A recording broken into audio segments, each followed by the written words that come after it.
Bonsoir chers auditeurs et chères auditrices de notre web radio R212, Adnan Benchakroun, en sa qualité de chroniqueur de l'ODJ, partage son avis et sa réflexion avec vous dans cet article intitulé « Nouvelle baisse des prix de 17 médicaments au Maroc ». Le voici en podcast pour vous.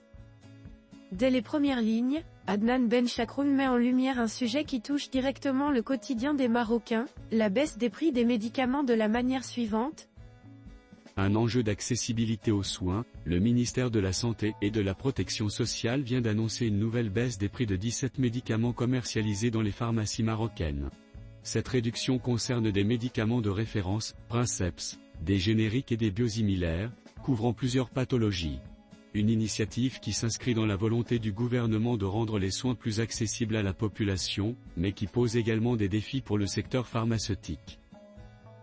Notre ingénieur souligne que le coût des médicaments représente un fardeau financier pour de nombreux foyers marocains, surtout en l'absence d'une couverture médicale universelle complète. Cette nouvelle baisse des prix vise à soulager les patients souffrant de maladies chroniques nécessitant des traitements longs et coûteux. Les médicaments concernés couvrent notamment des pathologies telles que l'hypertension, le diabète, les maladies cardiovasculaires, ainsi que certains traitements anticancéreux et immunosuppresseurs. Adnan Benchakroun souligne que le ministère de la Santé a intensifié ses révisions tarifaires ces dernières années ainsi. Le ministère a intensifié ses révisions tarifaires ces dernières années, en s'appuyant sur des négociations avec les laboratoires pharmaceutiques et sur une réglementation plus stricte en matière de fixation des prix. Depuis 2013, plus de 5000 médicaments ont vu leur prix baisser au Maroc, une politique visant à harmoniser les coûts avec ceux pratiqués à l'international et à éviter les disparités excessives qui rendaient certains traitements inaccessibles. Si cette baisse des prix est une bonne nouvelle pour les patients, elle constitue néanmoins un défi pour les laboratoires et les pharmacies. Ces derniers doivent composer avec des marges réduites et un modèle économique parfois fragilisé. Certains laboratoires pourraient être amenés à revoir leur politique d'importation ou de production locale pour rester rentables. Notre chroniqueur enrichit son article ainsi. L'impact de ces baisses successives se fait notamment ressentir sur les laboratoires nationaux, qui peinent à rivaliser avec les prix imposés par la réglementation, surtout face aux médicaments importés bénéficiant d'économies d'échelle. À long terme, cela pourrait influencer les investissements dans la recherche et le développement de nouveaux traitements adaptés au marché marocain. Des politiques similaires ont été mises en place dans plusieurs pays, notamment en France et en Tunisie, où des négociations entre l'État et l'industrie pharmaceutique ont permis de réguler les prix. Toutefois, ces baisses sont souvent compensées par un soutien accru à la production locale, ce qui n'est pas encore pleinement le cas au Maroc.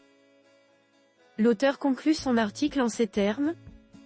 Si la réduction des prix des médicaments répond à un impératif social, elle doit s'accompagner de mesures complémentaires pour assurer un équilibre entre accessibilité et viabilité économique du secteur.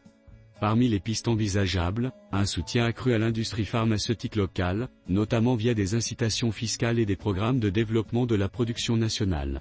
Une réforme des remboursements médicaux, permettant de mieux prendre en charge certains traitements coûteux tout en réduisant la pression sur les laboratoires. Une meilleure régulation des importations, pour éviter une dépendance excessive aux médicaments étrangers et favoriser la souveraineté pharmaceutique.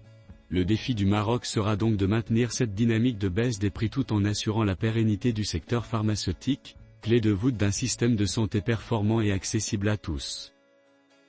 Chers auditeurs de la web radio R212, merci d'avoir été à l'écoute de ce podcast et d'avoir partagé avec nous ce moment d'analyse et de réflexion.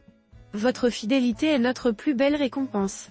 On se retrouve très bientôt, si vous le voulez bien. Avec toute notre gratitude, l'équipe de R212.